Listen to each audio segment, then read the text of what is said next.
All opposed? All right, we will start with a discussion of the Strengthen Homes. Oh, well, hold on. We need a motion to approve the July 20th. Okay, you didn't even know what I was asking for, Sarge. I get a motion and a second? All in favor? Aye. All opposed? Great. Okay. Briefly, at our last meeting, I talked a real big game about how OU is going to do in the SEC, and I planned yesterday to eat some humble pie about that. But then we beat Alabama, so I will not be making any retractions or humility statements about that today. We're going to start today with a conversation and consideration of the Strengthen Homes Model Act. You can see that in page 376 and on the website. Before we go any further, I'd like to recognize Utah Representative Jim Dunnigan, the sponsor of the model. Please go ahead, Representative. Thank you, Mr. Chairman. So I appreciate all the work that we've done on several times in the committee. The Strengthen Homes programs designed to incent and encourage and help people strengthen their homes, have a fortified roof, and provide increased resistance to hurricane, tornado, and other catastrophic windstorm events. From the last time that we talked about it, we've made a few changes to the draft legislation, and I'll just do a quick run through of those that have been made since our October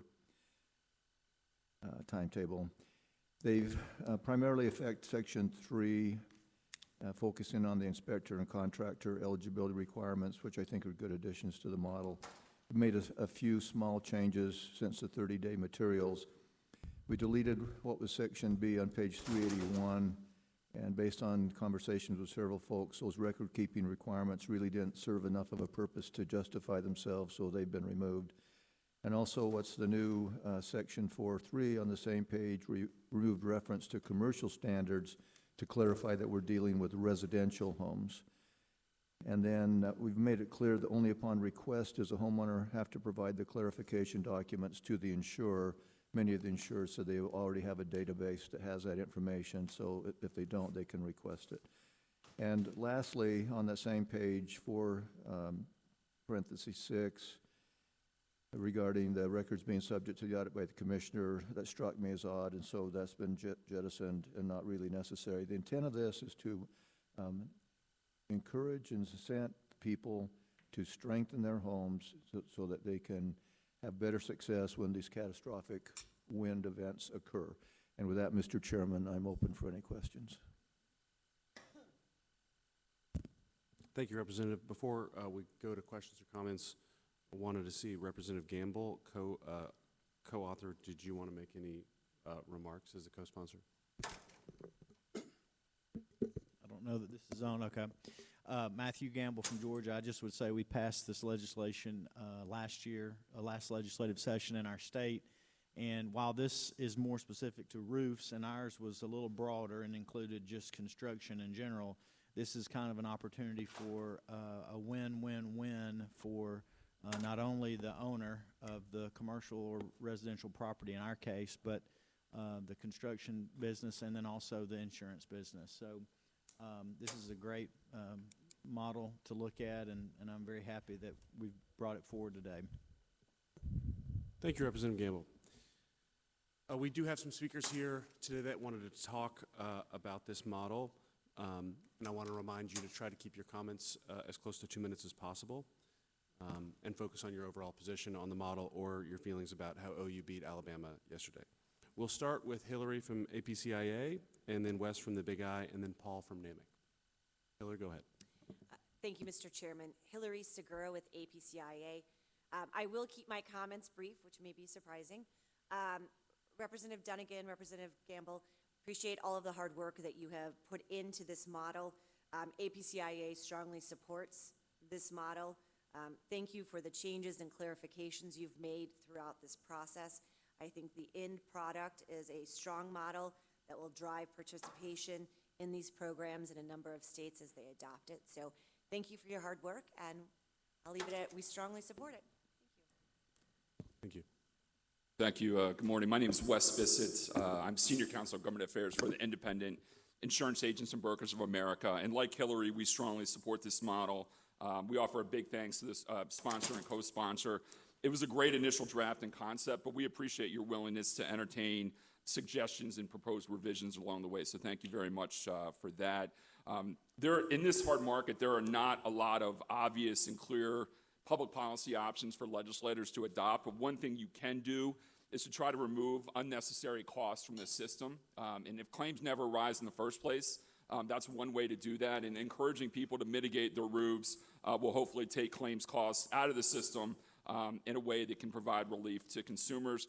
We strongly support both components of this model. The first is the grant program itself.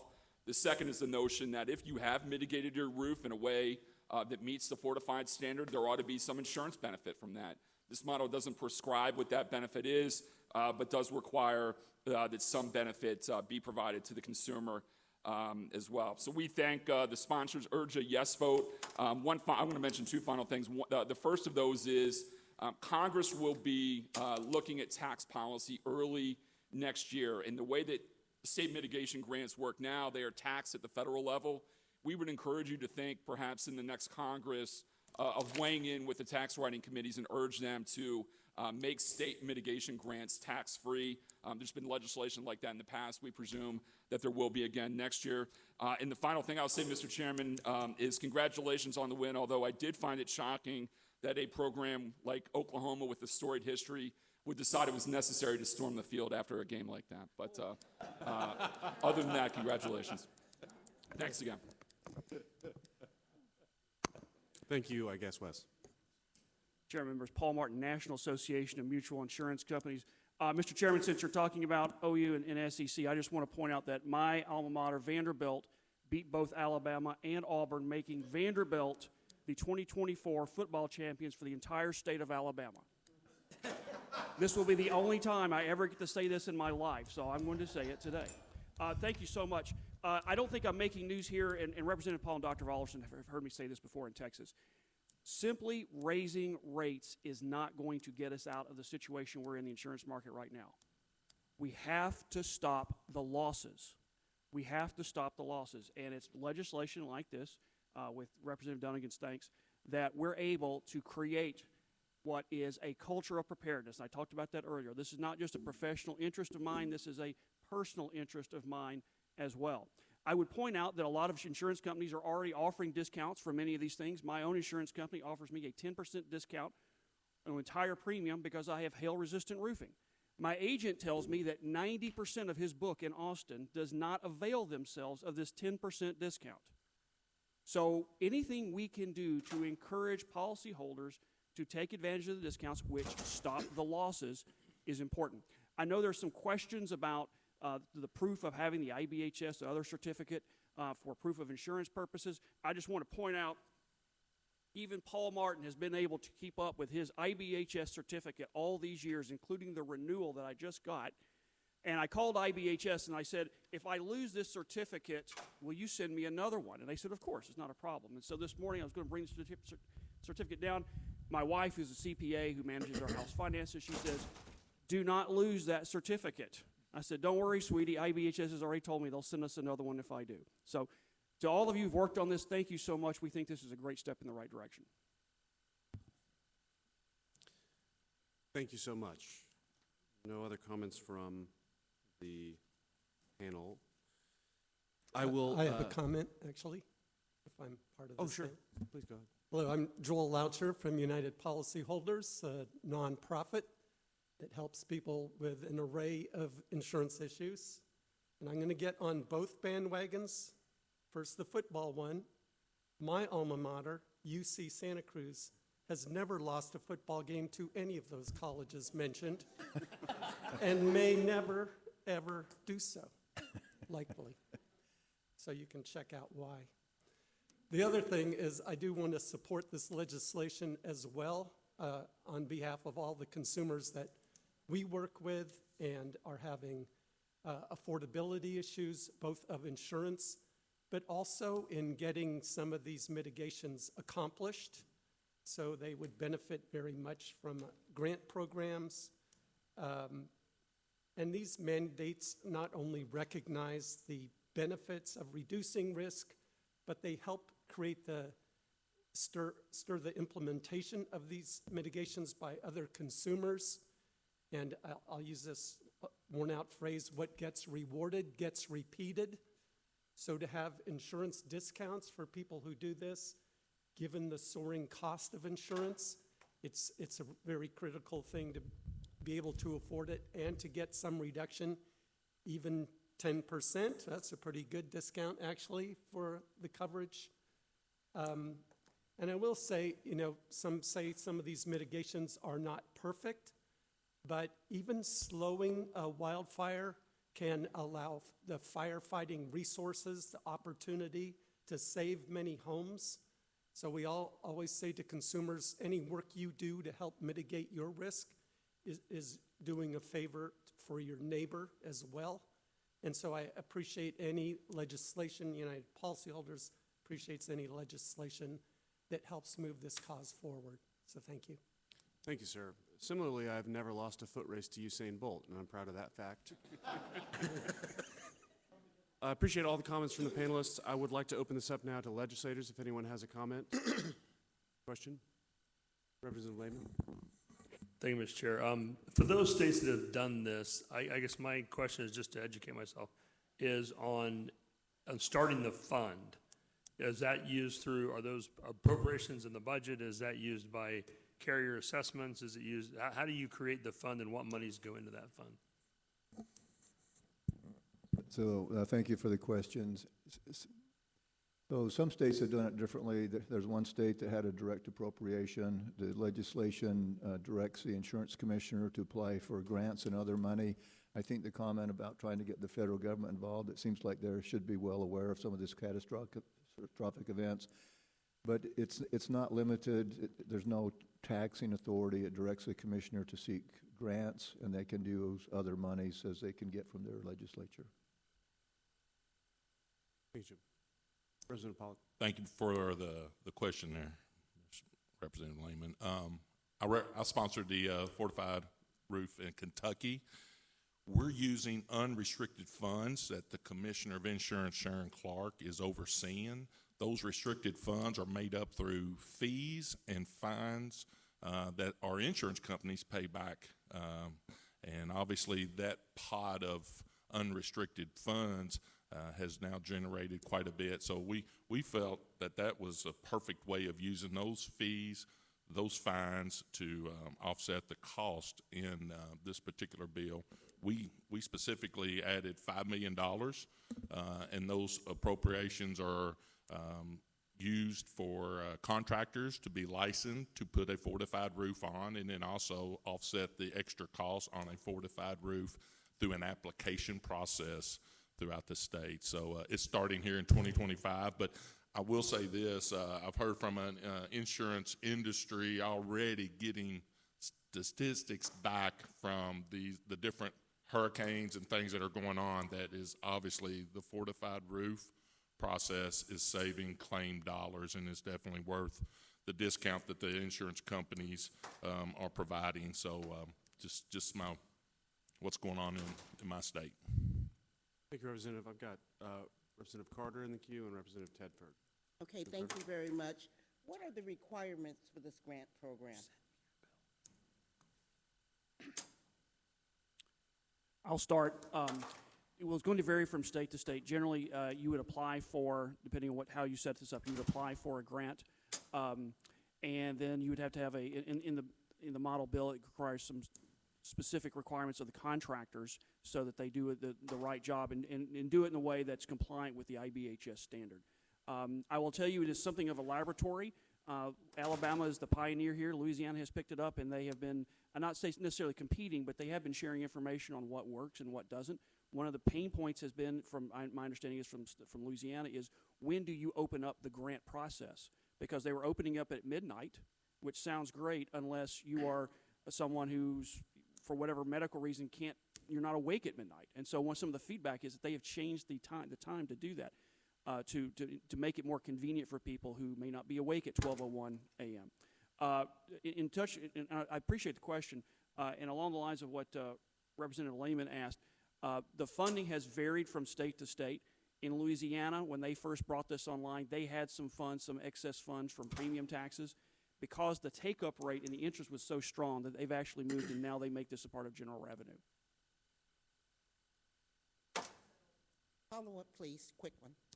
So who qualifies for it? Anybody in the process? If I'm mitigating the roof in my home, how could I qualify for this grant? So again, that's going to vary from state to state. Sometimes, you know, one of the things that the conversation we've had is should there be some sort of means testing, right, for this? And I think this is one of the situations where you take this model and then you tweak it to fit your particular situation in a state. I don't know that we have a burning desire that, you know, the grant program must be like X.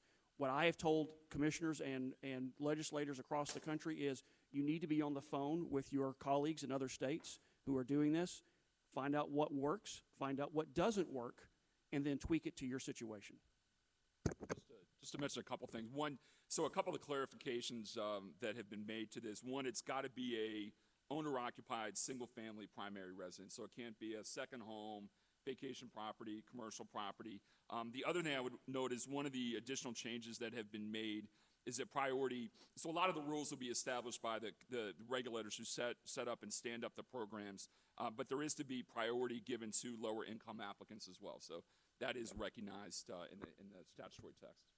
Thank you both. Thank you, Representative Tedford. And then I've also got Senator Walker in the queue. Yeah, I want to make a comment to answer Representative Lehman's question on funding. I'm the author of the Strengthen Our Homes bill in Oklahoma. We funded a program of $10 million fund from premium taxes. We felt that was the appropriate mechanism to get the funding because it didn't require a state appropriation. And in Oklahoma, there is a resistance to public money going to private individuals, and we felt like the fact that we've had the premiums have increased so much in the state, that's also increased the amount of premium tax revenue, and so there's a way to return some of that tax revenue to the policyholders by virtue of these grants. So that's the way we funded it. Thank you, Representative. Senator Walker. Thank you, Mr. Chairman, and if it's all right, I have 2 or 3 questions. I can come back to you after each one if you want me to. But can I ask a series of questions? Sure. All right. So I'm from Georgia, and we have in our Constitution, an anti-gratuity clause. So I don't see how we could use taxpayer dollars for this grant. Do y'all see that in other states, or is there a way around that issue? Or We hear this from time to time, and the short answer is it may require a referendum to get around that. So again, with the model process is we have the model, and if you need to make tweaks to it to bring it to fruition, so be it. That's not to say, however, that you can't go out, the state could not go out and look for other sources of funding. And some of that might be at some point federal funding. And that's one of the questions that we have gotten from regulators is how do we structure our statute and our regulations so as to meet the qualifications of whatever Congress might do. And I wish I had a crystal ball, because asking me what Congress might do 2 years from now and how to structure your statute now to be receptive of it is really challenging. So I think that's part of the ongoing dialogue that I know that we on the trade side have had with our federal colleagues, is to figure out how do we create conduits to make model bills like this receptive to whatever might be coming from Congress down the road. okay, I would hate to opine on Georgia law, but I guess one thing that kind of I would wonder is would the types of if the grants came from licensing fees and fines, as we've heard about before, whether that would be viewed under your Constitution in the same way. It might be, it might not, but there might be sources of money out there that potentially would be outside of that constitutional prohibition. okay, thank you.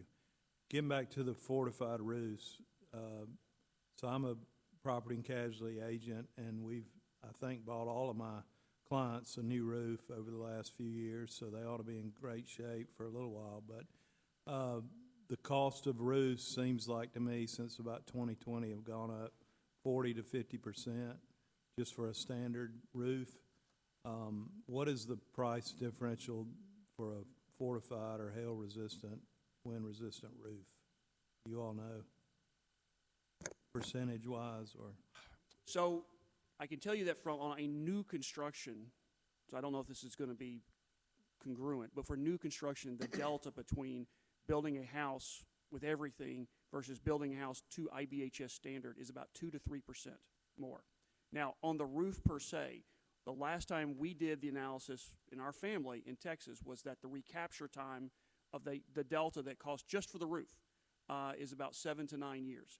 So if you buy a 20, 30-year roof, around the 7 to 9 year point, you start saving money. You start actually making money by the fact that you have this endorsement on your house and you're paying less in premium because you have a hail-resistant roof. My last question gets to really standard type roofs, asphalt shingle roofs.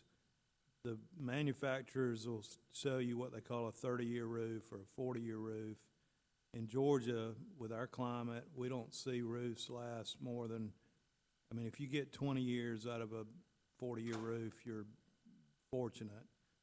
Has the quality of the roofs, is it not as good as they used to be, or is our weather just different, or or should we hold manufacturers to some sort of different standard? Because our insureds, when we tell them your roof's 20 years old and we can't write your house, they come back with, well, I bought a 40-year roof. So it's a real misconception in the market as to what they think they have versus what they actually have. Has there been any thinking along those lines? Short answer is yes. And I appreciate that question. I know Roy Wright has been here from IBHS. They actually grade kind of a Consumer Reports on roofing, and they've actually had situations where there was a manufacturer of roofing and they gave them a failing grade. And the manufacturer called up IBHS and says, what do I have to do to get off your bad list? And Roy said, you got to make your roofing better. And they went back and pulled all of their stock currently that was in inventory, upgraded their stock, and they've actually upgraded their grade according to IBHS. And so that is why these certifications are so important, is that you've got a watchdog, you've got someone setting the standard like IBHS or someone else doing the hard work and doing the research to say, if you want hail-resistant roofing, because, if it's a 30-year roof, is it really a 30-year roof? Well, you go to an organization that's scoring these roofs for you so that you can have a conversation with your builder, with your contractor, and make sure you're putting on the roof that will actually perform as advertised. Great, thank you. Thank you, Chairman. Thank you, Senator Walker. Representative Sutton.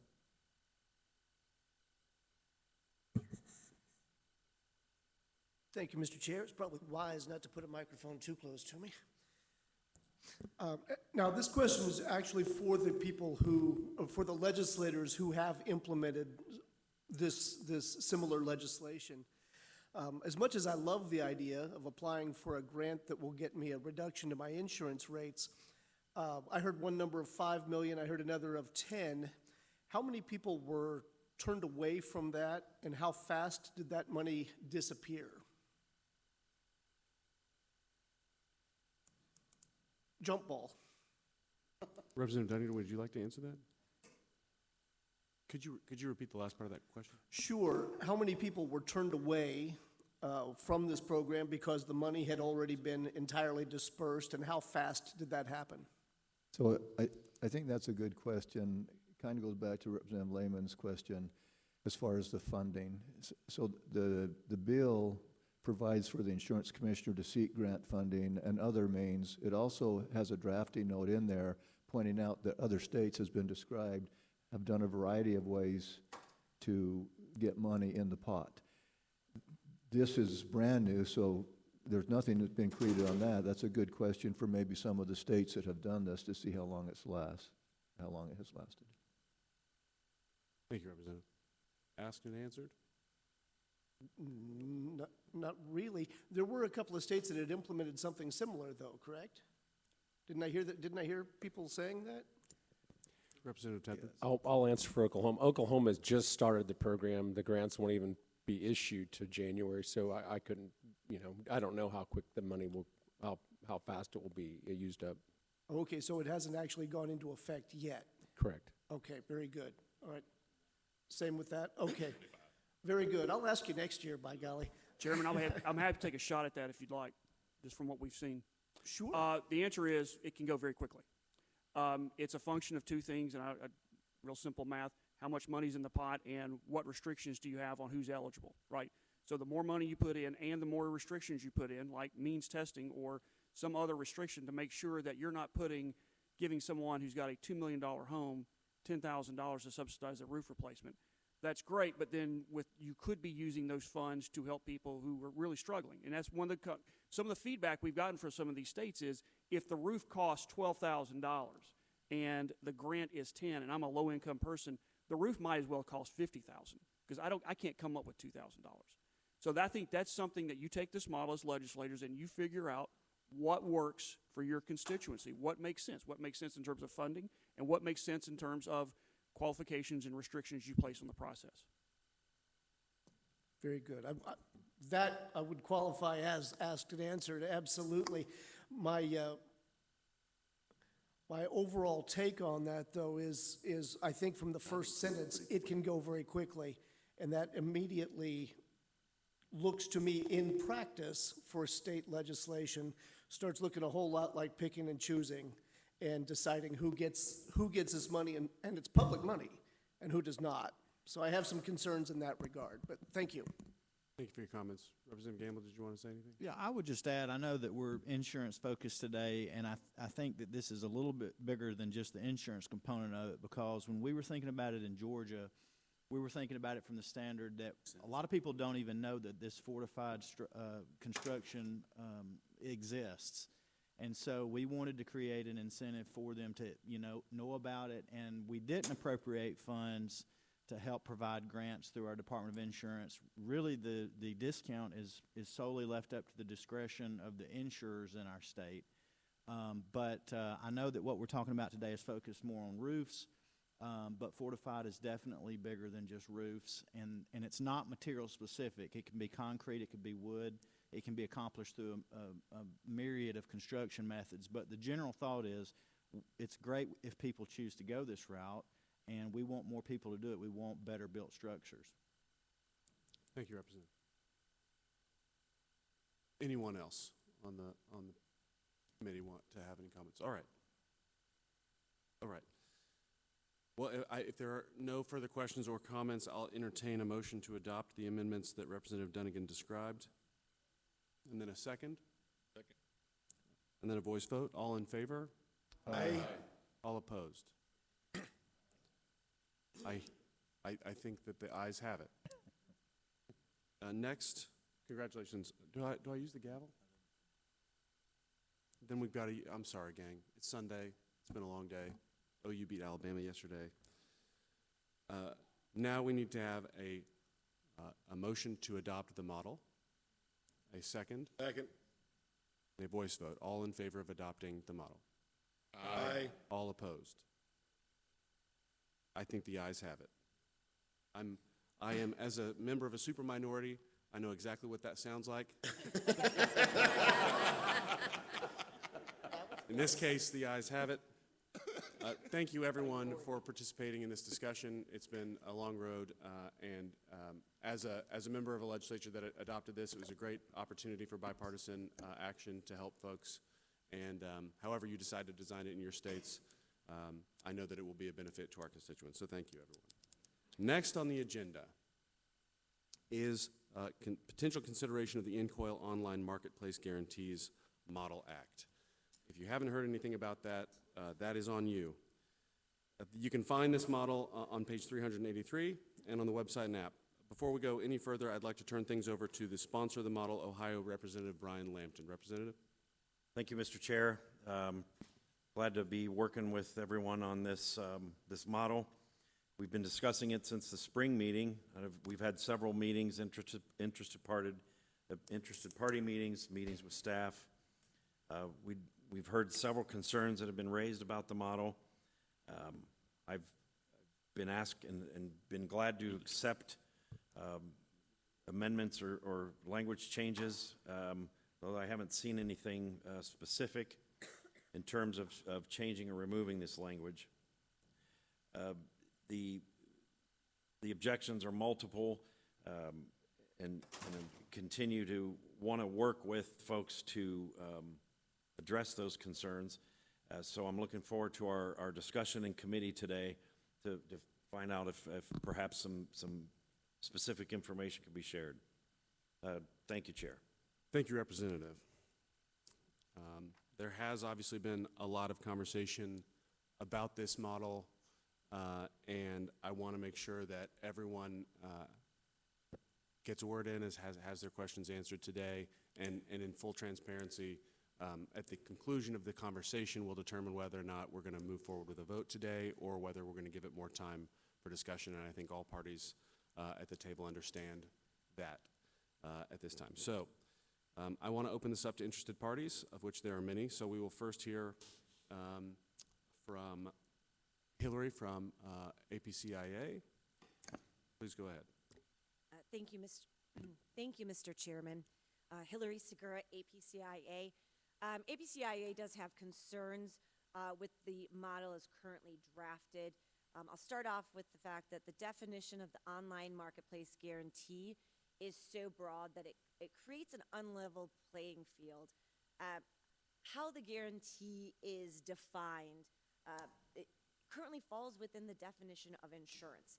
There are already commercial and or property insurance products out there which cover these property losses.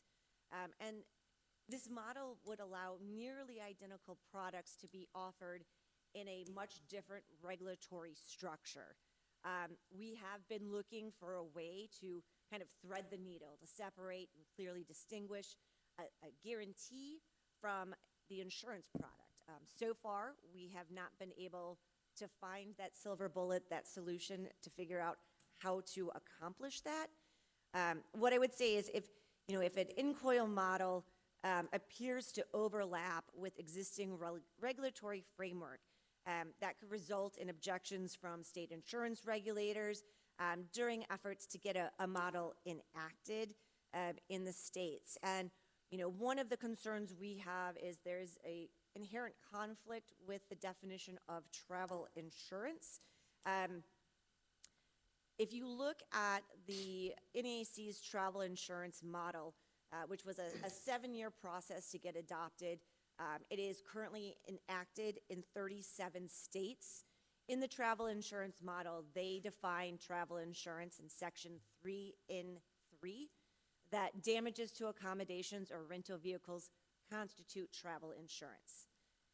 In this model that's proposed, the host protection seeks to call not insurance what is in direct conflict with what is defined in the travel insurance model as travel insurance. The definition in the model that is proposed includes language saying any damages or loss of income arising out of the use of the online marketplace. That's really the same wording as damages to accommodations, which is in the travel model. Again, we're trying to figure out a way to break these two apart, but so far, just really haven't gotten there. Another concern we have is with whether there are funds to meet the obligations that would be provided by these guarantees. The proposed model allows the entities to offer the guarantee to either back them by an insurance policy or to meet certain requirements based on market capitalization of net worth. The latter two options that they propose are a form of self-funding, kind of like self-insurance. However, these two measures really are not a good indicator of the ability of the marketplace to fulfill the obligation that they are assuming under the guarantee. The measures don't reflect liquid funds that are available to pay obligations that are assumed under the guarantee. If you look at self-insurance, it is obviously permitted out there in the marketplace. It's permitted in commercial auto, workers' compensation. In both of those requirements, in both of those cases, there are rigorous requirements in place. Approvals must be secured.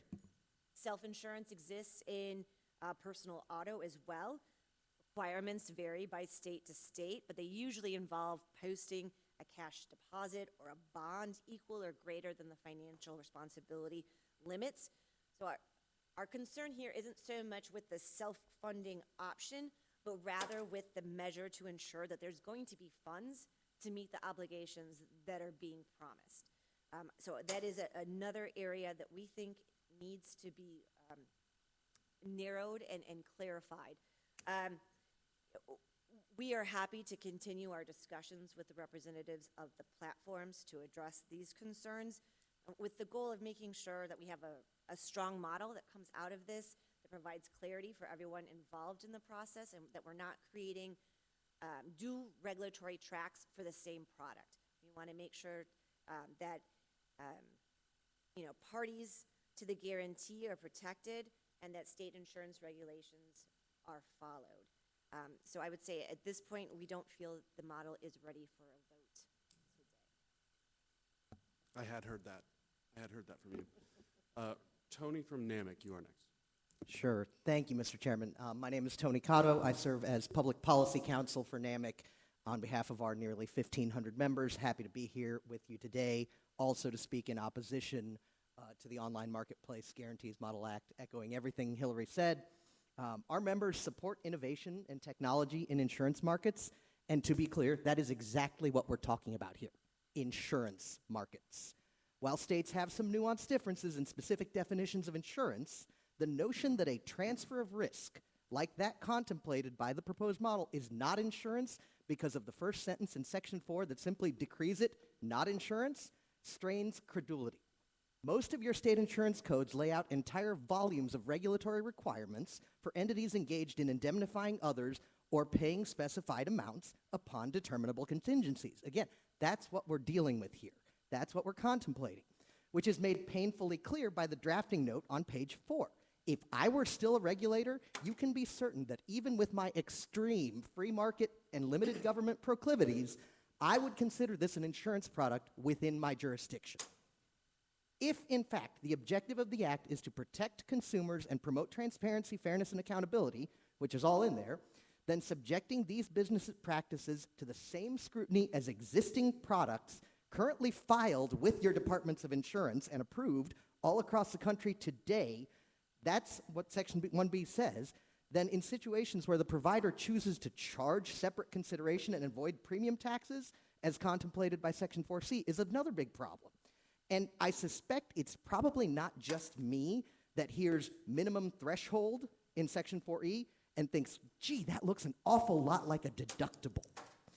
So, and which is the language in an insurance policy. So if this body is determined to pass something in this arena, the model should be narrowed with specific applicability to short-term property rentals. That's one suggestion we'd have. Limitations or a flat-out prohibition on payment of consideration, maybe limitation on total value. We can figure out what the number is, and additional clarity on the potential liability, whether it only flows one way from the host, whether it also could include things like slip and falls, all kinds of questions around that. Ultimately, we can't get away from the fact, as currently contemplated, these products are insurance. We're happy to work with everyone, all interested parties. We'll narrow the language, we'll provide some language, but as it sits today, we cannot support it from NAMIC's perspective. Thank you for the time. Thank you, Tony. Next is Byron from Airbnb. If it's okay, Mr. Chairman, can I go next? That is all right. Thank you. Brad Nail with Converge Public Strategies, here for Airbnb. I'm joined by Byron Wobeater, who's with Airbnb, with the council's office in Airbnb, to help answer questions that the committee might have.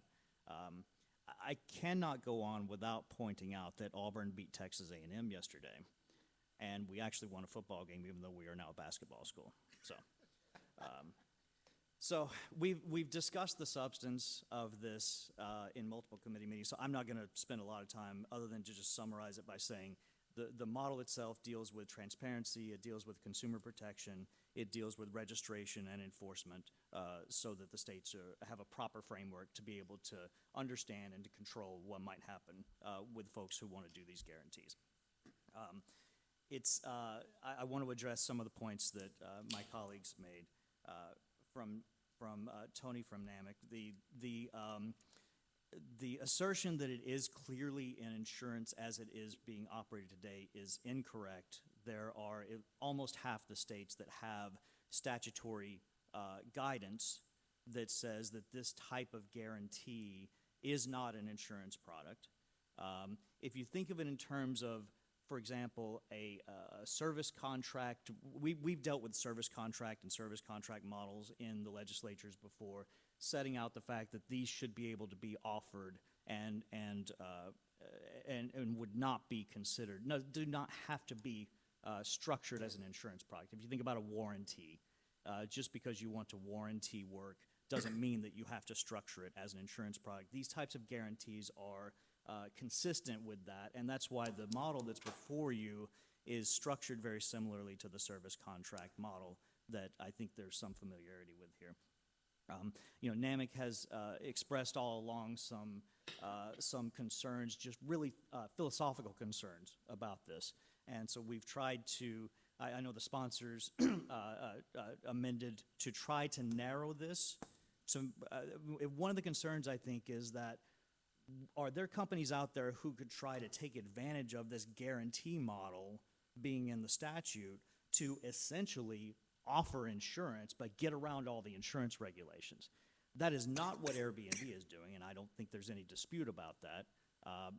But is that a concern? So I know that the sponsors have amended this along the way to try to narrow it as much as possible to prevent that from happening. And we feel like it has been sufficiently narrowed to prevent those worst-case scenarios from happening. There's very clear language in there that if you're offering this type of guarantee, it has to be ancillary to the primary business that you're conducting. You can't just come up with a guarantee company to go out and sell to people. You're in business, conducting business, and you're offering this guarantee. You're backing what you're doing through this guarantee. For the comments from Hillary from APCIA, we think that this is not in any way in conflict with travel insurance, and I know that's been one of their concerns. They have members who sell travel insurance, and they're concerned about that conflict. In fact, this guarantee works in conjunction with travel insurance, because if you think about it, definitionally in the model, this has to be a two-sided marketplace. This is for the online marketplaces where, to just use Airbnb as the example, you have the contract with the homeowner on one side and the contract with the person who's going to rent that property on the other side. And all that the guarantee is doing is focusing on guaranteeing any property damage. This is not liability, it's just property damage to the homeowner, right? So travel insurance would be sold to the renter of the property, and that would cover the damage. So we would actually encourage, we think it's great for them to buy travel insurance, because then there is insurance to cover those prospective damages, and the guarantee doesn't have to come into play. So they're really not in conflict with one another. They should work together, and in fact, Airbnb, as an example, has offered travel insurance through carriers on their platform, and that's something that they would consider doing further. The solvency question, I think, is not a real concern, in that there are provisions in 3C, as Hillary was pointing out, that lay out what the requirements are. You either have to back your guarantee with some type of insurance policy, so the guarantor would either have to have an insurance policy to back their ability to pay what they are guaranteeing, or if they are of a certain size, then they can do this without that insurance policy. That is consistent with the service contract model. That is consistent with other things that we have done and that we see. So I don't think that that is anything unusual or to raise concerns. So I think that a lot of the concerns are actually based on either a misreading or a misunderstanding of the language that's in here. I think the sponsors have worked very hard to try to tailor this and narrow this and make it something that is effective. Our position is, obviously, if it's the will of the committee that this needs further discussion, then we will absolutely engage in those discussions. Our position as we sit here today is that if we delay this, then the end result will be, we're going to be back here in April with language that has had no substantive changes at all, and you're going to be approving essentially the same language that's in front of you today, and the only impact will have been, we will have missed the opportunity to file this in states in the 2025 legislative session where it's needed in those states. So, happy to answer questions. Yes. And if I may, Chairman, the one thing you brought up was the threshold or the deductible. Airbnb does not have one. The reason that that is in there, if you go to the actual text of the language, is we do know that there could be others that might actually have a deductible, and we want to make sure that those are conspicuously shown to consumers before they sign up. And so the reason that it's in there is to ensure that it's out there. If we were silent on it, we would be scared of platforms having them, and then when something came up or they needed to utilize the guarantee, it would not have been clear to the consumer up front. And then to Brad's point also on this, we disagree that this is clearly insurance. We have pointed to various exemptions within the state codes in approximately half of the states, and then case law supports that it's not insurance elsewhere.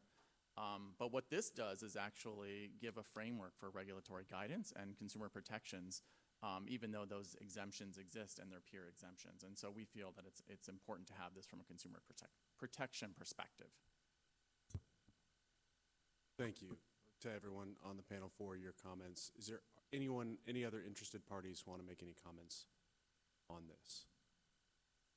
I will say to your point about A&M losing, it was always my pleasure to see A&M lose when they were in the Big 12, and it was absolutely my pleasure to watch them whine when OU joined the SEC again, because I think that they were trying to get away from us. Anyway, thank you all. Can I just say real quick to Paul Martin, who is crowing about Vanderbilt, that in 1992, Southern Miss beat Alabama and Auburn in the same year, so welcome to that club. Fair enough. There obviously needs to be further discussion on football differences as well, so we won't be voting on anything football related today either. I assume there will be some comments from the committee. We'll start with Representative Lehman, and I see you, Senator. Thank you, Mr. Chair. I'm hearing it's not insurance, it is insurance, it's not insurance. Has the NAIC weighed in on this at all? Yeah, in 2016, the NAIC came out with a white paper that really analyzed the home sharing market as a whole, and it did include analysis of the guarantee that is being offered here. So they've looked at it. Really, our interpretation is their determination was that this was okay, this was not an insurance product, but in more recent times, there have been a couple of states that I think are revisiting that. And so the impetus for this model is to, in those states that don't already have clear statutory guidance, for you to be able to give those regulators the statutory guidance that this is okay, and to maybe alleviate their concerns around whether they should take a look at this as being an insurance product in disguise. So what I'm hearing, in Indiana, we passed some pretty broad Airbnb language. I'll call it, sharing, home sharing. And I think the guarantees were not insurance. Now, over time, though, like you just said, I think more and more that's being reviewed and being reviewed. Are we at a place where we should now come in and say, well, we want to now say for a fact it's not insurance, when it's moving almost kind of in the opposite direction? You're just having more and more people look at this as maybe that is insurance, and we should take a deeper look. And I heard Hillary say, we're trying to thread this needle. Are we close to threading the needle? Well, I think it's only when it meets very specific conditions that it is not insurance, and that's what we're trying to lay out in this model, right? We don't want situations where it can be interpreted broadly, so that people can circumvent that system. As far as whether we're getting close, we've been talking to NAMIC for some time on this, and there may just be a philosophical divide there that we'd like to overcome. With our discussions with APCIA have been very recent, and so we've had some exchange of language. We thought we were close, and then there's you know how that goes in the legislative process. I'm very supportive of your platform and what you're doing. I think we're maybe getting now into I don't know if we need to hold this, but maybe we need to have a little more conversation around this. And the other thing is these could be narrowed in the states as well. So we would continue to work as we would roll this out. I would echo Senator Felskowski's words from yesterday, where she indicated for one of the models that sometimes it's okay to send something that is a little broader to the states and then narrow it there if we see that that's an issue. I really think that the work that the sponsors have done on this in narrowing it is the right way, and that we're in a good position. But we're obviously open to hearing other thoughts on that. Representative Lehman, also, if I might add, I was still on NAIC staff in 2016 when that white paper came out. White papers do not express the position of the NAIC. And the NAIC Service Contract Model Act has only been adopted by 10 states. So that, agreed upon legal fiction on service contracts has only been adopted in 10 states. Thank you, Tony. Representative Lehman, anything else? Guess not. Senator Walker? Thank you, Chairman. I love this kind of thing. This is awesome. This should have been earlier in the program.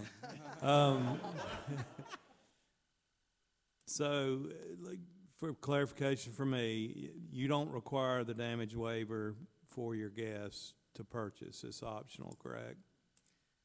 And really, this is not any kind of a damage waiver for the guest. This is only a guarantee to the host that damaged property will get compensated for. And that's built into your contract already? Yes, built into the contract. For the host?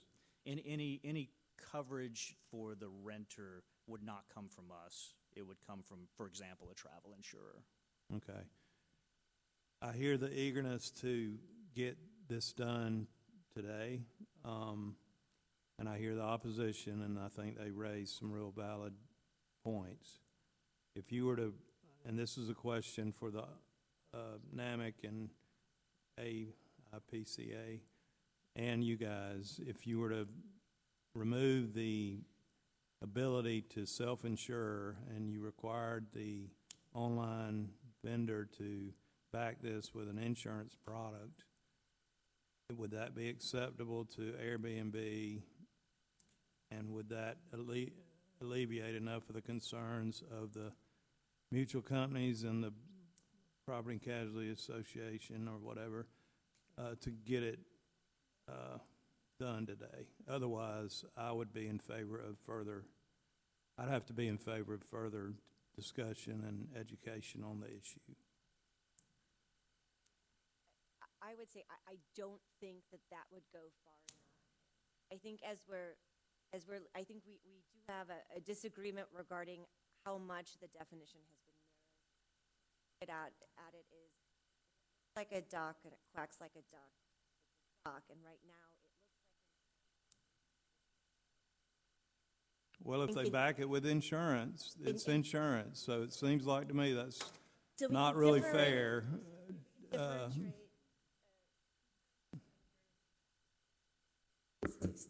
And I'd say it moves it in the right direction, but registration is not regulation. What about you guys? Go ahead.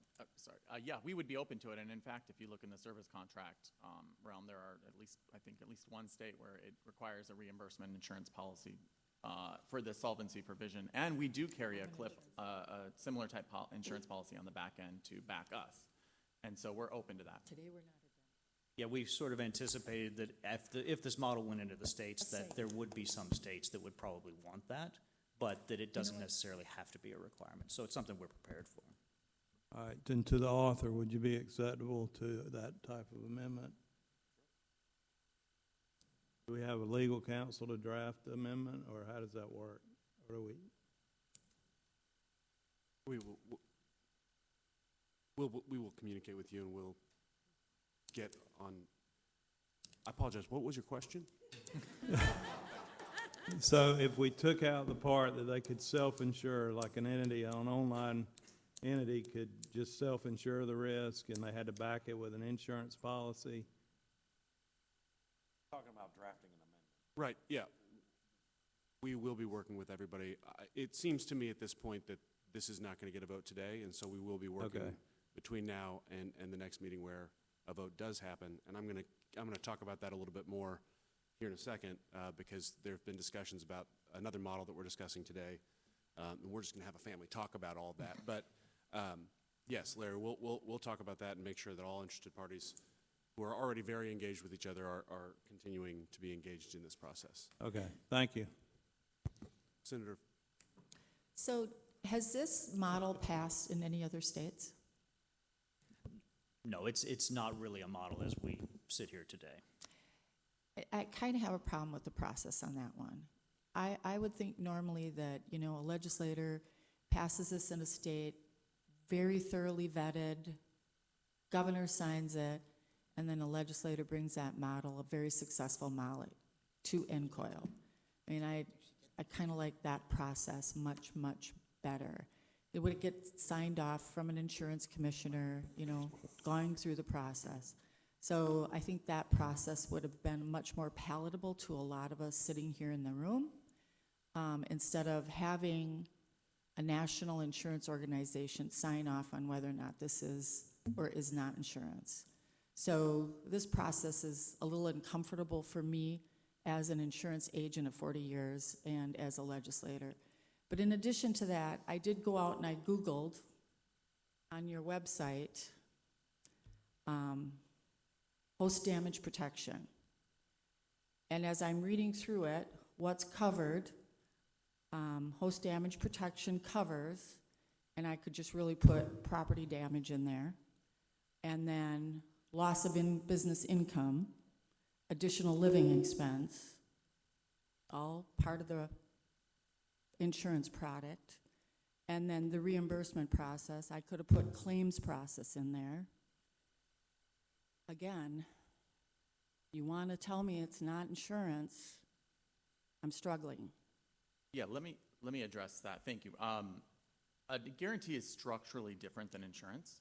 So a guarantee, to your point on the terms, if you go deeper into the terms, you'll see that it only includes and covers what the guest is responsible for based on our terms of service. So it's only guaranteeing what the guest is ultimately responsible for. And it's different than insurance in the structure that way because there are those three parties. The second structural difference on the reimbursement process is that the host first goes to the guest to pay for the damage that they cause, and we have a whole process in our platform to do that. It's only when the guest does not pay or doesn't respond that the guarantee would come into place. And so it is structurally different than insurance, whereas insurance is generally a primary obligation where they would pay and then recover on the back end. We also recover on the back end as well from our guests based on our contractual terms. And so then you're going to, in other words, subrogate back. It's a contractual. So we can change the terms, but the concepts are all the same. We still think it's guarantees are different structure, which. So that's why if you would pass this in a state, vet it through the committee process, have that insurance commissioner of a state sign off on it, have a successful bill, have a legislator introduce it at NCOIL, I think it would be a much better process and one that I think would be very palatable to a lot of us sitting in this room. Thank you. If I may amend my answer to your first question to some extent, this model has not been passed in any states. There are about half the states that have statutes that capture this, but it's not as specific to this activity, which is why we're seeking this. So we think the specificity would be a benefit, but it's not as though the concept has never been discussed in the legislature. Thank you, Senator. Representative Oliverson. Thank you, Mr. Chairman. Yeah, just a couple of quick comments. So, this is not the first time the issue of whether it's a duck or not has come up. And I mean, I guess on the flip side, I would point out that I think everybody in this room knows that statutorily, health sharing is not considered insurance, nor are health benefit arrangements offered by Farm Bureau corporations either, and are not subject to state regulation. Now, you can argue whether that should or shouldn't be the case, but it is the case. So this isn't like breaking through a glass ceiling that's never been broken through before, and I think it's important when we talk about whether it's insurance or it isn't insurance that we recognize the fact that there are certain circumstances under which we've already overlooked that fact simply to provide a product to consumers at a price that they can afford that makes sense for the marketplace. So I'm not in favor of preserving existing paradigms if it's just unnecessary regulation that burdens consumers. That being said, it sounds like there's a fair amount of discussion, and that's healthy, and I think that's good. My only caution would be if we're saying that we would like to postpone this till a date certain so that we can continue to work on it, I'm going to insist that there be a good faith effort to do that, because if we come back in April and there's not progress been made and the insurance position is still that we hate it, but hey, we bought a few months and maybe ultimately we can just bleed it out over time, I will be voting for it just out of spite. Thank you, Representative. We are of different parties, but we share an affinity for spite. It's always nice to find common ground. This has been a great series of conversations. I know so much more about Airbnb than I ever really needed to, and it does seem to me that this needs further discussion. It seems to me that it kind of comes down to two buckets: a fundamental difference of understanding and belief in what belongs in that space on one side, which is just what it is. People tend to disagree occasionally in politics. And then the other one being interest in discussing tweaking the language. And I really do echo President Oliverson's comments that I hope that there is a good faith effort on both sides to do that. So I'm going to make the decision that we will defer a vote to a later date. And I appreciate all the panelists and the legislators for engaging on this one. So thank you, everyone. Next up, we're going to be discussing no hope for a vote today on this, okay? So everybody can just breathe. Just discussing, just some folks talking about the Insurer's Use of Aerial Images Model Act. You can find that one on page 390. Before we go any further, I'll recognize Representative LaBeouf of Massachusetts for some comments on this model. Please go ahead.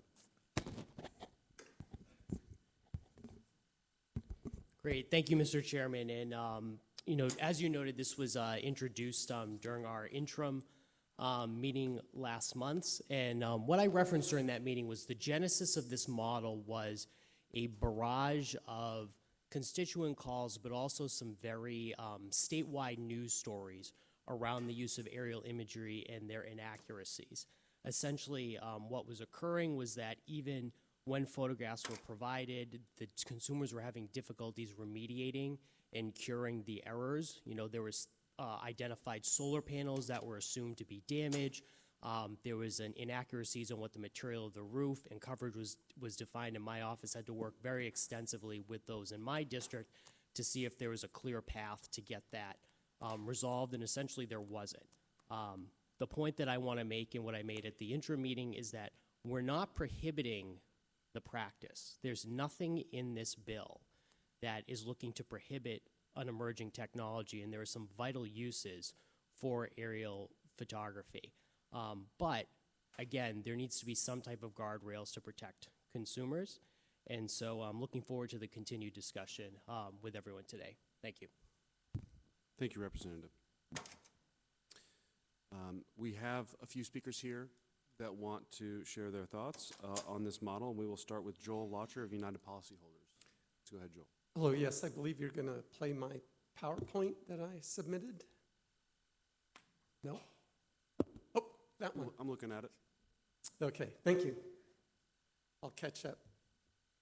So I want to talk about this a little bit and just a little bit on my background. I work for United Policyholders, as I mentioned earlier, a nonprofit that helps people with an array of insurance issues, non-renewal being one of them, claims issues being another, coverage issues. And I want to talk about this particular issue that mostly applies to underwriting, but also plays a role in the premium the consumer pays. I'll just let you know, I myself was an insurance underwriter for several years. I also worked for the California Department of Insurance for 35 years, starting as a market conduct analyst, and then a division chief of market conduct, a deputy commissioner of rate regulation, and chief deputy commissioner for the California Department of Insurance. And I'm very familiar with all the issues here involved with this technology. And I'm not here also to say that it's the wrong thing to do. We're just, as was mentioned, talking about guardrails. So next slide, please.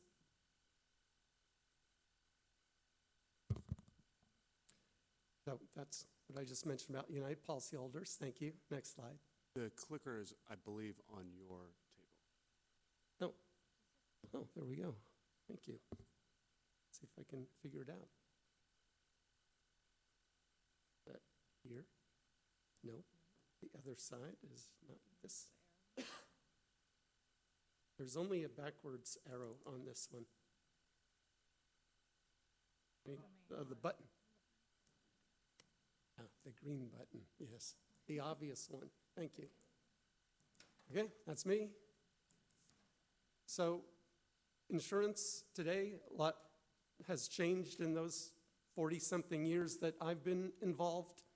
We use a lot more detailed risk attributes that are measured about each home than used to be, or any business.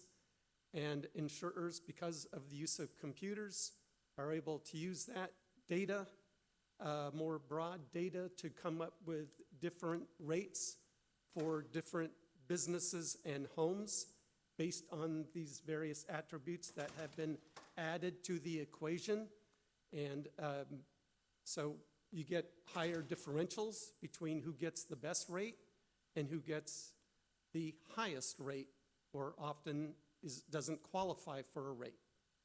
So, these can be great things, but they have major impacts. Who is eligible, who is not eligible, and how much they will pay. And if it's all fair and good if it's done correctly. But that's one of the issues that we often find. And of course, if you work at a Department of Insurance, you hear from thousands of consumers each year who don't think the insurer get it right. And this use of aerial imagery is one of those areas where this has been an issue for many, many consumers. And so the key here is to allow the consumer to have an opportunity to understand how decisions were made and specific details about something that can make them pay more money, require them to pay more, or a reason that they might have lost their coverage. So just a couple of one of many anecdotal examples. Here, a newspaper article, and as already mentioned, homeowners were dropped because of aerial imagery where solar panels were, sited on the roof. They come across as shadows or dark spots, depending on the angle of the flyover, taking thousands of images potentially for many homes, and it is just one home. And so, here in this case, it was mistaken for moss, and the consumer got a non-renewal notice. Another example, this one with satellites, so a similar opportunity to kind of modernize how insurers inspect homes, this one through satellite imagery. Again, it was issues with solar panels. And, so people object, well, satellite imagery, aerial imagery, where do I get this opportunity to rebut any of this? This seems very intrusive. Well, I would say, over the years, whether this is more intrusive or less intrusive, it is hard to say. Way back then, when I started, all of these inspections would have been done by somebody coming onto your property. It was an expensive way to do business, very detailed, but arguably quite intrusive. And this is much less intrusive. You don't even know that the inspection happened, so it's painless if they get it right. So I'm not here to criticize, again, aerial imagery, as I mentioned here. Advances in underwriting that identify risk and create consistency can lower expenses. This is one of those activities that can do that. And so it provides a lot of advantages for the insurer to lower costs and get necessary information to both whether they want to keep the risk or charge it a little more or a little less. But the necessary piece of this is that anytime you use a technology, you have to get it right, right? I think we all would agree that getting this wrong or getting the wrong data doesn't help the insurer and it doesn't help the consumer, right? And the insurer may not know that it missed this opportunity. The consumer tends to feel it very directly. And of course, often in these cases, it leads to a non-renewal. And I will say in other markets, a non-renewal might not have been the worst thing to happen to you. You just go find another insurer who gets it right and you get coverage. But in today's marketplace, where we have many catastrophic losses and where coverage is not readily available for someone seeking new coverage, it is a huge loss to be non-renewed by your insurer. I'll say that particularly in California, where I live, this is the major thing, to not want to get that non-renewal notice. And, you know, whether the last insurer got it right or not, the new insurer doesn't care. They're just not writing new business where you live. So the key is to get it right. And in fact, almost every state has a law that says underwriting has to be objective, be related to risk of loss, and you have to live by the underwriting guidelines you put in place. And if you don't honor that, you are being unfairly discriminatory. So an unfair non-renewal is unfair discrimination, and it is illegal. And I don't know if insurance departments are being forceful enough in making that clear to insurers. So often the consumer is the one who ends up, you know, they didn't have enough time to make their argument, and they're non-renewed. So that's why we need protections. And I will say, I hope you'll take a look at it. United Policyholders has a model act that they are proposing, an COIL Model Act, using for the use of aerial images, which I think would be very helpful. It's about fairness and notice and objectivity. And so that's what we are recommending. I will say in California, you get a 70-day notice of a non-renewal. That's a pretty long period compared to many states. And even so, insurer might run out the clock. A lot of insurers say, well, you know, we trust our aerial image more than we trust you, our customer, essentially, although they don't put that into their comments. And it is important that the consumer have a true voice. So again, this is, you know, a great technology. It can save money. It can be, you know, a great way that could be less intrusive. But the problem is when they don't get it right, it has a major impact on the consumer, negative impact. That's my comments. Thank you so much, Joel. Appreciate that. I think, Hillary, did you have any comments on this? Thank you, Mr. Chairman. Hillary Segura, APCIA. Been sitting in this chair for a while now. We do have some comments. You know, aerial imagery is used by insurers in conjunction with other risk selection tools. And that includes the insured's application, building information that's provided to the insurer. Insurers are using this technology to give an underwriter a holistic view of the property in question. And it's no different than hiring an adjuster or a photographer to take photos of the property and provide a report. We do have some recommendations as we kind of look at the model that is proposed. Perhaps my first suggestion is to more narrowly address lawmaker regulator concerns regarding consumer protections and privacy security. We would recommend the bill apply only to personal lines and admitted insurers. and I'll kind of take you through some of our comments for Section 4. In 4A, there is a requirement that photos must have been taken within the last 12 months. I would say ensuring images are not older than 12 months is problematic. Many service providers of aerial images supply photos that are older. It doesn't mean that those photos are less accurate.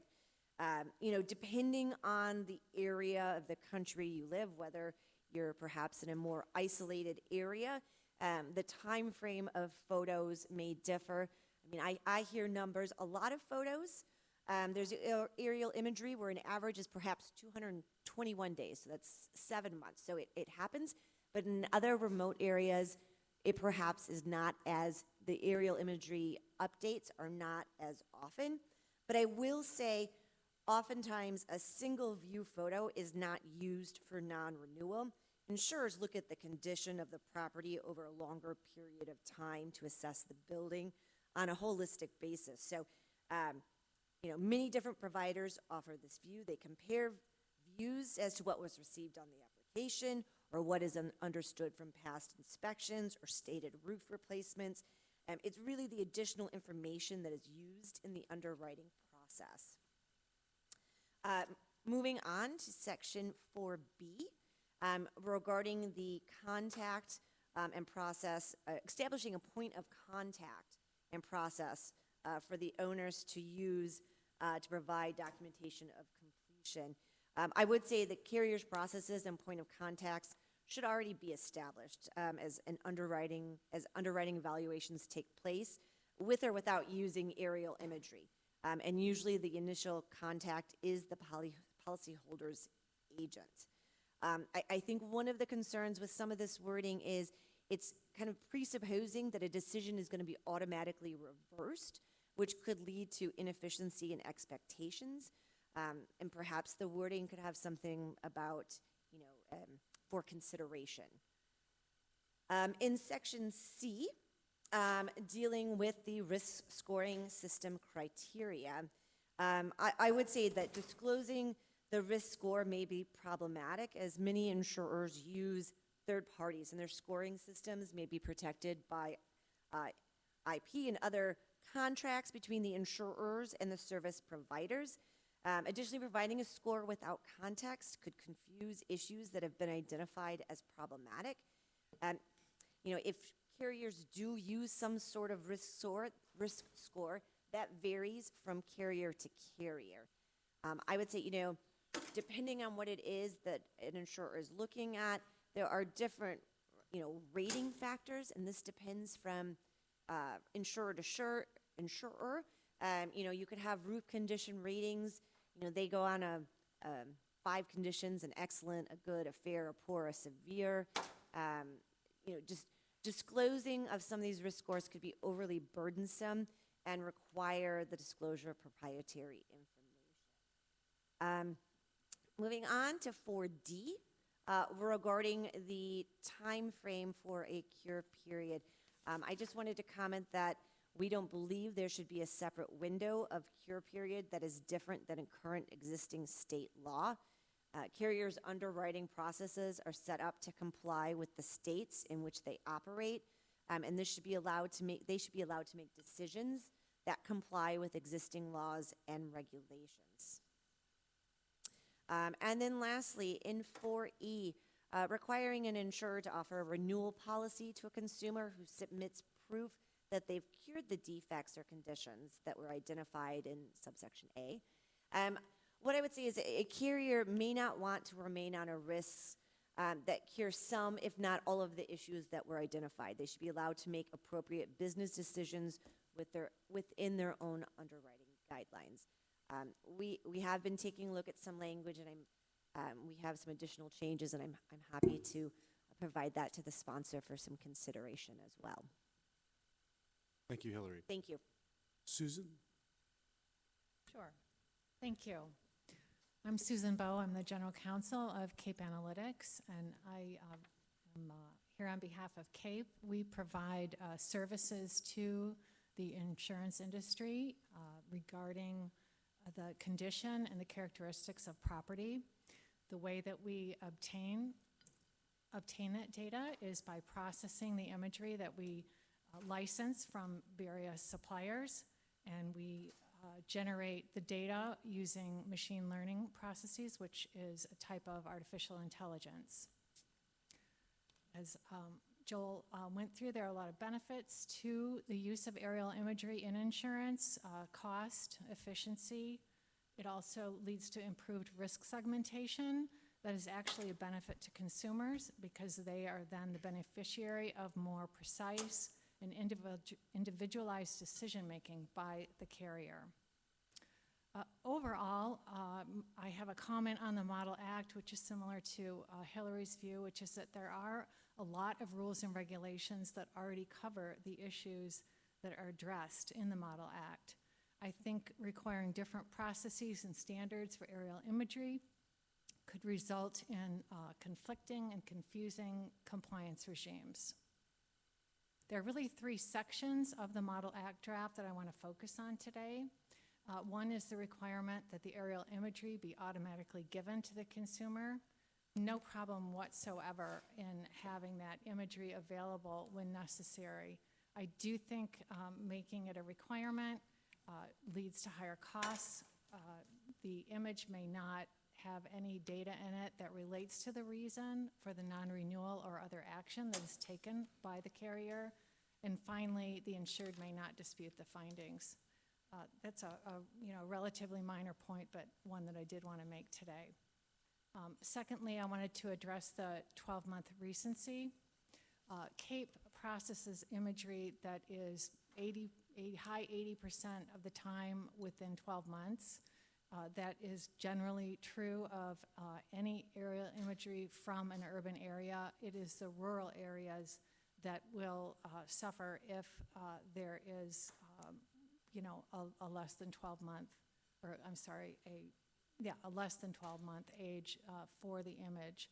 That might require, again, the more costly inspection, and things might not have actually changed.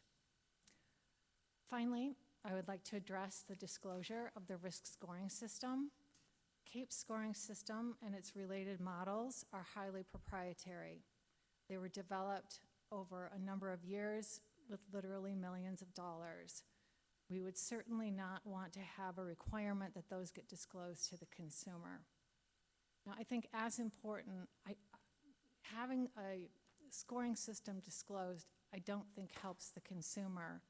I think what a consumer needs is understandable and actionable information. They need to understand why a decision was made, what were the factors, what were the conditions, etc. That is what is useful to a consumer, not a number of algorithms or possibly complex decision trees. That concludes my remarks. Thank you very much. Thank you, Susan. Wes Bissett? No. This is the 5th time, I think, that I've introduced you, and the first time I've pronounced your last name correctly. I appreciate that. My Aunt Jacqueline will appreciate it as well. Thank you, Mr. Chairman. Again, Wes Bissett with the Independent Insurance Agents and Brokers of America. We welcome the introduction of this proposed model. Appreciate the work of the sponsor and co-sponsor.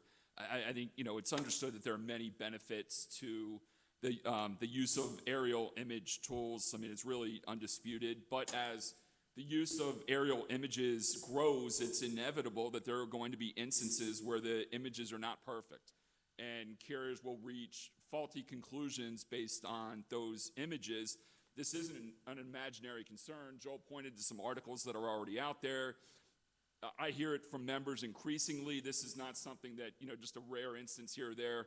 The volume of those numbers are increasing. And as Joel also mentioned, the consequences of these actions being taken are becoming more and more significant. It's hard in this hard market to find coverage. To be non-renewed by a homeowner's insurer it's not too much to say that it really can be traumatic in this environment right now. I'd also say that NCOIL has been proactive in encouraging the use of innovative underwriting and rating tools for many years. There are lots of examples of that. But at the same time, NCOIL has also always been very proactive in addressing the adverse consumer effects that also arise when new underwriting and rating tools emerge. A great example of that, I'm dating myself now, is the credit scoring model from more than 20 years ago. It was a new underwriting and rating tool. But NCOIL addressed that with guardrails and consumer protections that now are non-controversial. They've been universally adopted. And to me, when I look at this bill and the feedback we've gotten from members it's kind of a simple concept. The proposal is simply designed to ensure that homeowners who satisfy a company's underwriting and rating guidelines or are entitled to a more favorable rate under those guidelines gets the coverage that would be that they're entitled to under those same guidelines. It allows consumers to point out inaccuracies or to point to wrong conclusions that have been derived from the use of inaccurate aerial photos. It's the same thing that you did more than 20 years ago with regard to credit information. If there's inaccurate credit information about you, you're able to correct that. The other thing I'd mention is that state policymakers and regulators are beginning to take action in this area, and having a thoroughly vetted model law will be helpful, and it would also promote interstate consistency. One thing I should also mention too is that there's kind of been some statements made that there's a bunch of existing statutes and regs that are out there that already cover this and already essentially achieve what's proposed in this bill. And if that's the case, I would love to see that. Maybe my colleagues in the Kira community can point chapter and verse to why this is unnecessary, but that's news to the agent community, and I imagine to many consumers as well. So we appreciate that this is only an initial draft. There's maybe some meat that needs to be added to the bone, but hopefully this is a good starting point for conversation. And the chair and sponsor willing, we look forward to having a seat at the table and being part of any conversations that ensue. Thank you, Mr. Chairman. Thank you, Wes. Appreciate that. Last, Tony? Sure. Thank you again, Mr. Chairman. I'm thrilled to hear all of this agreement on the utility of aerial imagery. And Wes, if you can convince the NAIC that credit-based insurance scores are no longer controversial, that would be awesome. Thank you. So as with the previous model, NAMIC and our members do not support the Model Act in its current form. A lot's been said about insurer use of aerial imagery and alleged quote-unquote spying and insurers having too much information. It's been in local newsrooms, as was pointed out, before this body at the NAIC. We just don't see the need for this model at this time as it's drafted, as evidenced by numerous bulletins issued by commissioners within the last few months, as Wes was talking about. We think state departments of insurance already have the authority they need, and they're already taking action to oversee insurer use of aerial imagery through their Unfair Insurance Practice Acts. I will skip all of the talk about the public policy behind it. It sounds like we're in a fair amount of agreement on the value to consumers. I just want to emphasize that aerial imagery actually enhances fairness, and it's an objective measure of risks. It allows for more accuracy, which is actually the best rate for consumers. We sometimes get into this mistake of saying, oh, the best rate is the lowest rate. That's not quite right. The best rate is the most accurate rate. And when we have the image that shows a trampoline or the image that shows a diving board on the swimming pool, you're going to get a more accurate rate.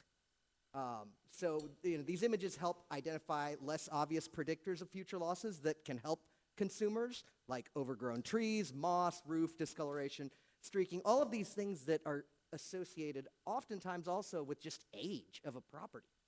So notwithstanding the absence of a need for this bill, as we see it, as drafted, it creates a number of operational challenges and a big trade secret exposure risk for carriers. Particularly, as Hillary pointed out, Section C, Section D, and Section E, those would all drastically limit the insurer's ability to properly match rate to risk and create potential conflicts with the existing state notification laws that Wes was talking about. I think we can probably get some of our compliance folks looking at it and get a list of all those notification standards that we think are already in place that would handle a lot of this. So we do encourage a focus on Sections A and B if this body is determined to move ahead with the model. There are clearly conversations to be had around things like the right to cure and the age of an image.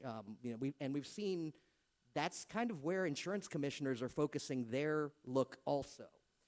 So we think there is common ground for potential agreement, and we look forward to working with all of you and everyone here at the table to get it right, because these things help consumers, they help carriers be more accurate, and to the point that was made several times, if they're wrong, we need to fix it. So thank you guys all for your time. Thank you, Tony. I appreciate that. Joel from UP? Yeah, I'll just add one last comment. In California, we do have 70 days notice of non-renewal, and you have effective reason for the non-renewal. 2 articles I showed were California risks that were improperly non-renewed despite our standards.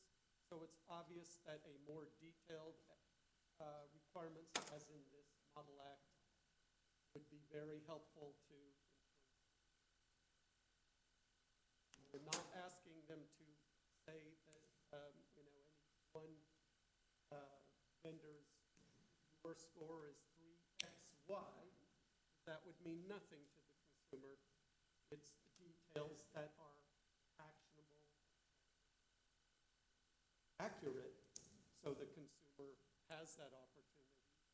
And for that reason, some of these newfangled, we'll say, not all that new really, occurrences in the insurance marketplace need to be adapted to more consumer friendly. And again, I had no criticism of the use of this other than it has to be done. We have a lot of instances now where it isn't. Representative Lane. So, first of all, thank you to all the panelists for your contributions to this conversation. I am opening it up now to legislators. Please signal to me if you want to be added to the queue. Representative Lehman, we'll start with you. Thank you, Mr. Chairman. I appreciate all where we're heading in this. I want to take a little bit maybe of exception to the issues around C, D, and E when we talk about disclosing of trade secrets, et cetera. This is very similar to what we talked about with that transparency model. And that is, all we're trying to get to is, do I have a right to know why you're doing what you're doing to my policy? And I think for me to simply say, disclose to me the criteria used with, did you use a Polaroid from an air balloon? Or, what did you use to get this image? And what can I do to cure? And I'm going to add one more thing to all this that I think we're getting into that's a concern of mine as an agent, is we're seeing very short periods of non-renewal. I think in Indiana it might be 20 days or 30 days. But then if I get that non-renewal, then I go to another carrier to look to move it to that carrier, and that carrier will tell me, we can't underwrite that risk in 30 days because we got to go out and do an inspection or get an aerial photography of it. So we're putting clients, much bigger in commercial, but we're putting clients into a box of, we don't want you anymore and no one else will take you because the time frame is too short. So I want to make sure we don't create a problem where you want off the account, but no one else will take it because of the 20-day or 30-day. So I don't know that 60 is the right answer, but I think we have to have a discussion around that. I do agree on maybe on E a little bit. Requiring a renewal, I think there could be other factors that go into that, so I think we got to tweak that one a little bit.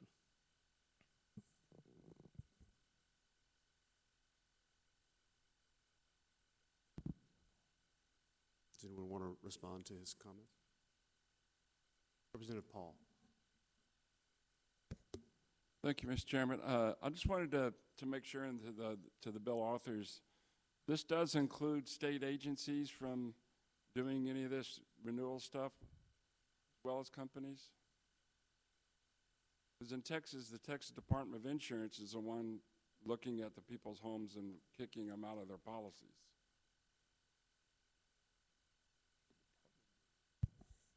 You just make sure that that No, does to the that was not explicit in the legislation, but we can continue that conversation around that. I guess I was not taking that into account when we put the model together. Yeah, that a state but that's agency something would y'all be could doing it. add and make sure that they are also following this similar. Great. Yeah, Thank thanks. you. Thank you for bringing that up. Any further questions or comments from? Seeing none, I appreciate everyone's input. Obviously, there's some more work to be done on this model, but we're making progress, and I appreciate everybody coming to the table. If anyone has questions or comments about this model, please let me, Will, and Representative LaBeouf know. Okay. The last thing on our agenda, folks, is the discussion of the In-Coil Motor Vehicle Glass Model Act. It is on page 369, and before going any further, I am going to turn it over here in a moment to Representative Sarge Pollock, the author or the sponsor of the legislation. And I want to address the fact that it had been inferred to some folks that there would be a vote on this model, and then there were last-minute conversations, and some of those conversations have been happening while I have been at this chair during this meeting. I certainly appreciate robust conversation about policy. I would appreciate if that conversation got spread out instead of brought to the table at the last minute. I, as a policymaker, try to adhere to a set of standards because it makes it easier for me to make decisions when I have a hard time choosing between the merits of one argument or another. So for me today, what this is coming down to is the fact that apparently at In-Coil we have some processes, which were not spelled out to me in my first few meetings, but I suppose if I had been paying immaculate attention would have figured out that the idea is a model is introduced at one meeting, discussed at a second meeting, and voted on in a third meeting. That is, as far as I know, not spelled out anywhere in official In-Coil paperwork. And I would like to see that changed, and that will be a conversation I will be having with the leadership of this organization. But to that point, I am frustrated that a delay is happening in this vote today simply because some folks came to the table at the last minute with concerns. I can appreciate that the concerns may be legitimate, but having heard them in the middle of also a flood of conversations around Airbnb and other platforms, this was not the right time to have a robust and intellectually curious conversation about it. I, as a chair of this committee, would have appreciated, and I think that other legislators here would have appreciated, that those concerns be brought earlier. I understand in some cases it's not possible because those issues don't come up until the last minute. And at that point, it becomes important for a good policymaker to fall back on processes. And I'm a process guy. So I've determined that because the process has traditionally been 3 meetings, that's what we're going to do. I will be frustrated if there's not good faith conversation between parties between now and when that vote happens. And if at the end of the day, we've just decided to go by the process because that's the way we've always done it. My colleague and friend, Representative Oliverson, pointed out earlier that sometimes, because we've always done it this way, isn't always the right reason to do things moving forward. But for lack of a better process that I can fall back on, that's what we're doing today. But I wanted everyone in this room here at Insurance Camp to know, especially since those of you who are still here are clearly diehard PNC committee fans, that that's how this chairman works, and I would like to see our organization be more communicative about the process that we expect ourselves to operate by. And with that, I'm going to take a few deep breaths, and I'm going to pass this on to Representative Pollock.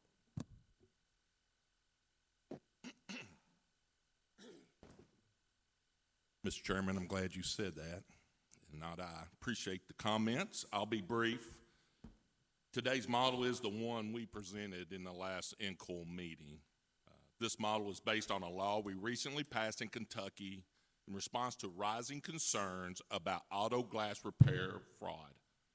We took action to protect consumers from deceptive practices in the auto glass repair industry. So this is a consumer protection piece of legislation.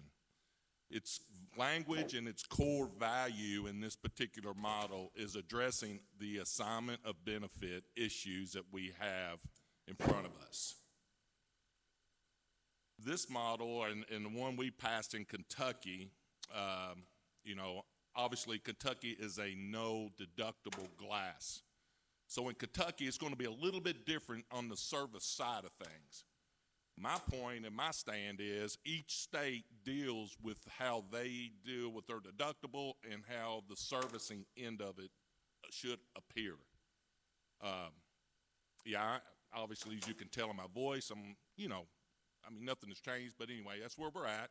And I'm like the chairman said, consistency is what we're going to stand on today. And with that being said, Mr. Chairman, I'll pass that back to you. Thank you. And if you just physically look at the two of us, it's just incredible that anyone would want to, of all of the chairs and vice chairs. I mean, I think that the two of us could probably take Jake Paul, maybe not Mike Tyson, but listen, just move forward with caution. We have a few people at the table. Because this was sort of a last minute thing, I think I will start with Tony. Sure. Thank you, Mr. Chairman. Again, as a proud Kentuckian by marriage, of course, and by the virtue of living in Louisville, I am thrilled to enjoy the consumer protections brought by this model in my home state. In brief, consumers around the country should enjoy the same. So many of you know that I spend most of my time traveling all around the country talking about cars and all the external factors that drive auto insurance costs. Part of what drives that is the challenges around repairs and fraud, both of which this model helps us address. So on behalf of NAMIC members, we are happy to continue our support of this and tag teaming with NICB on all of their efforts, and we encourage you to vote yes on it today. With that, I understand there are process questions, but that would be our position, our recommendation. Thank you to the committee, and we'll let the real experts talk about it a little bit more. Thank you. Thank you for your comments. Eric DeCampos? Good afternoon. Thank you, Mr. Chairman. Good afternoon. My name is Eric DeCampos. I represent the National Insurance Crime Bureau, a nonprofit organization that works with state and local law enforcement and our member insurance companies to detect, prevent, and deter insurance crimes. I'm here today to speak in support of the Motor Vehicle Glass Model Act. This is a very important model that will provide critical consumer protections, as well as important tools that will help fraud fighters detect, prevent, and deter insurance fraud related to vehicle glass repairs and replacements. And just a few examples of some of the important consumer protections that we see here. In this model includes prohibiting financial inducements, the elimination of assignment of benefits, as well as guardrails around recalibrations for advanced driver assistance systems, those very costly and tiny sensors in your windshield, as well as guardrails around claims involving motor vehicle glass repairs and replacements. I really want to emphasize that this model is the product of communication, negotiations, and consensus across a variety of industries that have a stake in this issue. And with that said, I strongly urge this committee to move forward with adopting this incredibly important model at the appropriate time. I'm happy to answer any questions. I wish to thank the committee for the opportunity to speak today. And thank you, Mr. Chairman, and of course, Vice Chair Pollack for introducing this important model. Thank you. Thank you, Eric. I would ask you what you think the appropriate time is, but I had a brief ability to mind read, and I think I know the answer. We also have a representative from Safe Light here who'd like to discuss his challenges with this. Good morning, Mr. Chair and members of the committee. My name is Tom Tucker, Vice President of Legislative Affairs for Safe Light Auto Group. We are the entity that brought with the Vice Chair, Representative Pollack, this bill to NCOIL. This bill has been passed in 3 states across the country, Florida, Maryland, and Kentucky this year. And as already been stated, this is sound public policy. It's good for consumers. It prohibits inducements. The assignment of benefit that Representative Pollack talked about is critical. And we have no concerns about any of these issues. As a matter of fact, we're in lockstep with our insurance partners. However, because of some late-minute changes in our company, changes in the industry, we have some concerns on the notification, as many of our consumers, many glass customers nationwide, don't come in. It's online, so we have a digital component. And so some of the language that we have concerns, they're technical in nature. That's it. But overall, we are wholeheartedly supportive of this legislation, which is why we brought it to Representative Pollack and why it's here at Incoil. We certainly understand and respect process. We certainly did not mean to come at the last minute asking for a delay with our insurance partners. We certainly recognize we want this in the states this year. We want it. It's good public policy. I call this the three-legged stool. It's combating glass fraud, it's consumer notification for ADAS, which is critically important, and it's sound public policy. But I would close with this. We're all talking about the bill, the model language, but the focus is really about the consumer. Your constituents, our insurance partners, their clients, and our customers. And from a technical nature, there's some things in the bill, very minor, but we would like just a little bit of time to address it. Making this bill, which is already a very good bill, would only make that bill better. Again, we apologize for coming at this very late hour. This is certainly not what we have intended, but we remain committed to working with all of the partners at this table. We think that what we will propose will have no impact on our insurance partners. They will agree with it wholeheartedly. It's really about the technical nature of how to give the notice and how what the repair looks like. And with that, I simply say thank you for your time and be more than happy to answer any questions. But Mr. Chair, to your initial opening comments about process, we couldn't be more inclined in agreement with you. But this is just the nature. Sometimes things happen at the last minute, and we certainly regret that coming to the committee this late hour. Thank you for your comments. We have legislators who want to make comments. I see George Lang. Yep. Looking out. Thank you, Rep. Forrest. And with all respect to the chairman and to the folks from SafeLike, I strongly disagree. I think we should always put good policy over process. You guys know sometimes in your legislature, it takes 2, 3, 4, sometimes as many as 10 GAs to get something done. And I think in general, the more we take our time and make sure we get it right, the better it is for everybody. So with all respect to the chairman and vice chairman and the individual from SafeLight, I have a very strong differing opinion that good policy should always take the place of good process. Thank you, Mr. Chairman. Thank you. I appreciate your comments. Do you have any other comments from any other legislators on this issue? Because you and I all share a view that the consumer is the center of all of this, I am going to make a lot of efforts to make this vote happen as soon as possible. So again, appreciate everyone listening to my rant. Representative, I appreciate your comments, and I appreciate you all engaging in this discussion. Is there any other business for this committee, or are we all ready to go and have ice cream together? Okay. With that, I would need a motion. I have a motion to adjourn. Do I have a second? All in favor of adjourning? Aye. All opposed? The ayes have it. We'll see you next year.